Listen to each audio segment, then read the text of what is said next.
She died from family mismanagement. Youngest son Friday. Olokor and Samson. Folarin business mogul and legal practitioner, Jimoh Ibrahim, on Sunday gave an insight into the death of his mother, Theresa Jimoh, describing her as a mother we will always love to have at all times. According to him, the death is a big loss because she was somebody you won't like to part with. Ibrahim, who spoke with Punch Metro from the United Kingdom, said, "Death must occur, something must cause death." He stated, "I'm not in Nigeria, I'm at the Cambridge University and not yet home. As a PhD student, I need to get the permission of the university to travel. All I can say is that Mama will be given a befitting burial. She is right now in the mortuary. When the family announces the date for the burial, we will make it known.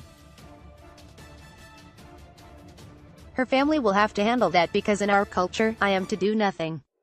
The family takes charge and decides. At this time, I don't do anything. I will have to wait for family instructions."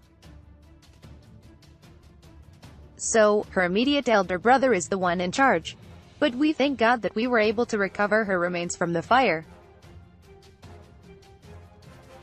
Her body is right now in the mortuary, but she will be given a befitting burial.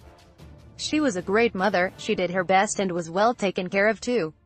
My mother was once kidnapped. She was a lovely mother, one we will always remember and the mother we will always love to have at all times. Her words are left behind. We will take care of the training she imparted in us and what she did to us when she was alive.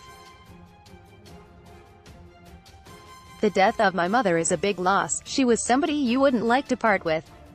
Read also, alleged fraud, or Tom attacks FG over move to Probatiku, but death must occur, something must cause death. You cannot control that. Some people die while asleep or in a plane crash.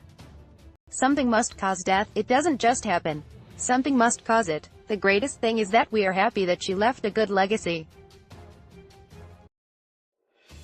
She usually had her prayers as a Catholic. What I was told was that she was having her prayers. She had an altar where she prayed and she lit a candle at that altar. I think that on this occasion, the candle must have ignited the window blind. She had aides. She has her own house, where she stayed with a houseboy, housegirl and security guard. By the time rescue came, the fire had already had a serious impact. My mother was 78 years old. She couldn't survive much stress because of the impact of carbon monoxide on her. We've taken everything like that, but the good thing is that we were able to recover her remains. What if there was fire and we couldn't see her? That would have been more painful." Ibrahim's brother, Jimoh, however, said their mother died as a result of family mismanagement. Jimoh, who released a brief statement on the incident on Sunday, denied that the deceased was killed by a candle fire. The statement read, Jimoh Jimoh, last born and the closest son to the late mother, Mrs. Theresa Jimoh, who recently graduated from the Columbia University, and the MD, CEO of Barama Energy Resources, has denounced the root cause of his mother's death as candle fire. He also denied that her remains were deposited in a morgue by the Lagos State Emergency Management Agency.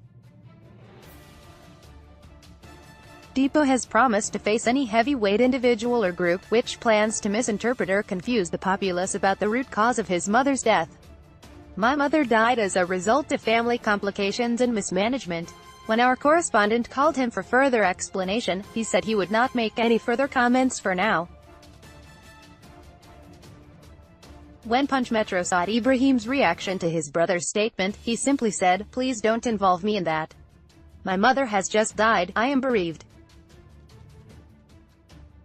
I have no comment." The septuagenarian was in her house at the Victoria Garden City estate when she was burnt to death by fire that engulfed her apartment in the early hours of Saturday. An official of the state fire service had said preliminary information revealed that she was praying when she probably dozed off and that a candle she lit started the fire. Her remains were reportedly deposited in a morgue after the intervention to firefighters from the Lagos State Fire Service. In 2011, the deceased was kidnapped in Igbotako, Ondo State, and was released in Sapele, Delta State, after the family reportedly paid huge sums of money as ransom. You may also like Punchy Punches, Obasanjo's 18 hardest knocks for Buhari. Osunbajoshi was then relocated to the VGC in Lagos after she was released by her abductors. The Lagos State Emergency Management Agency, in a tweet, claimed that the fire was caused by power surge. Please let's all endeavor to check all power units in our individual homes regularly.